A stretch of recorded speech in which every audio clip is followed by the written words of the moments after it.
Boom, Ever Onward Tribe, and anybody else who's listening this round. I'm going to try and blast this out on a wider network, just beyond the Commander's Coffee distro list. I have a Commander's Coffee. If you're seeing this not through that distro list for the first time, if you go to rourkedenver.com, at the bottom you can sign up for my Commander's Coffee, and I send out about a video a month just with thoughts and concepts, ideas, principles, behaviors, habits that I think are worth sinking your teeth into and paying attention to, and things I've learned that I like to share. So this month is going to be, or this post is going to just be to a wider audience to talk about things that are coming to mind, kind of in my ecosystem. I found myself yesterday. First of all, I'm hugely introverted, so this as much as I like being out talking and spending time with folks, this situation, being somewhat locked at home, is not a big deal for me. Being surrounded by a bunch of books I've been meaning to read, books I love to read, thoughts, writing, and time, and in particular, immersed time with my family is almost a blessing. I don't like what's unfolding in the world, what it's doing to our economy, and where it could all go, but that part has been easy for me to digest. But I did sort of recognize yesterday that I felt like we aren't, even in the attempt to do so, managing our time as well as we could. And as I talked to some friends on Zoom and FaceTime and on phone calls, I can tell everybody's hitting a very, very similar wall and is trying to manage as they manage it. And it reminded me of a story. One of the first times I went on a sniper, what we call a sniper overwatch mission. So you're put in position to really be observing an area, a region, a piece of terrain, to either help a bigger force move through that or pull intel off that location. You're going to be in a position, clandestine, kind of hidden position to kind of look at enemy behavior and movements and things like that.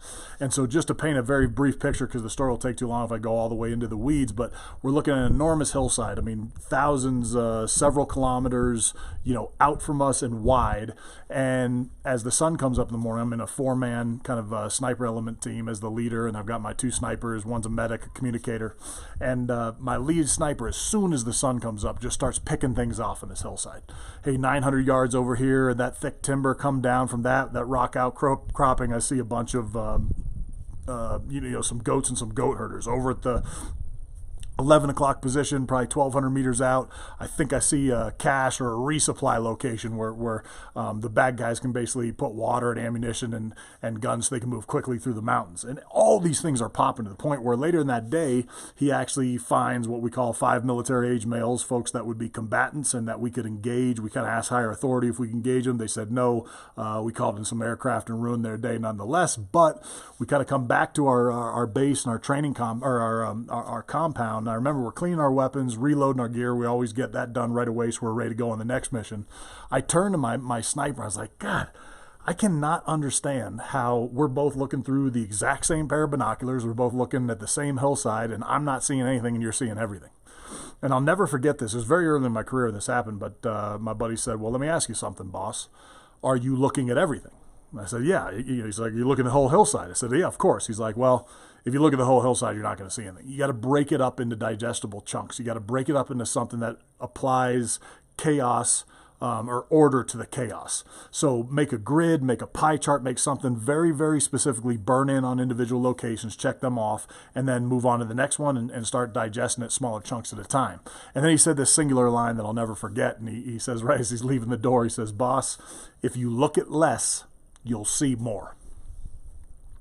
Drops the mic, he walks out of the room. I mean, it was just one of those unbelievable moments. The thing that's cool is now as an outdoorsman, a hunter, and the things I like to do kind of in wild country now, learning to break down chunks of terrain is hugely, hugely important to my success. But and it certainly was in the tactical environment. The thing that was special about this lesson is it really, in my mind, turned into a better leadership and life lesson, this idea of looking at less, see more. When we're leaders, in particular for leaders, but I think everybody, and I'll get to that next, we always have more on our plate than we're going to be able to deal with and get past in a given calendar day, week, month, maybe even a quarter or a year. And if you look at all of it, you will get nothing done. But if you look at specific items, if you're able to issue spot and find that thing or that fire that needs to be extinguished or taken care of right away, drill down on that, execute on it, make a decision, get it off your plate, move on to the next task, and you'll start whittling away at that task list. The reason this came to mind, kind of at our home schedule is I think most of us are in a very similar situation and basically being sequestered and almost bunkered in our house. Kiddos aren't in school, although there's distance learning and things like that happen. My bride and I, very much tried to build a very disciplined system right out of the gates, and as far as a schedule, and we've adhered to that schedule. But we realized at the end of the day, we feel like we have less time than we have when we have an open schedule. And I think that's subject to the fact that usually our kiddos are off at school, and it gives us time to breathe and move and do things. But I also am recognizing, and I'm hearing from friends, that people feel more exhausted, more tired, are getting less done in a period of time when we have more time to get things done. So time is our greatest and most valuable asset. It's the one thing we ain't getting any more of, no matter what you do. There's a limited amount of it, and how you manage it, in my mind, are the difference between the truly elite master performers and just the average. Those folks that have figured out how to master time, whatever that looks like, and there's a lot of different ways to do that.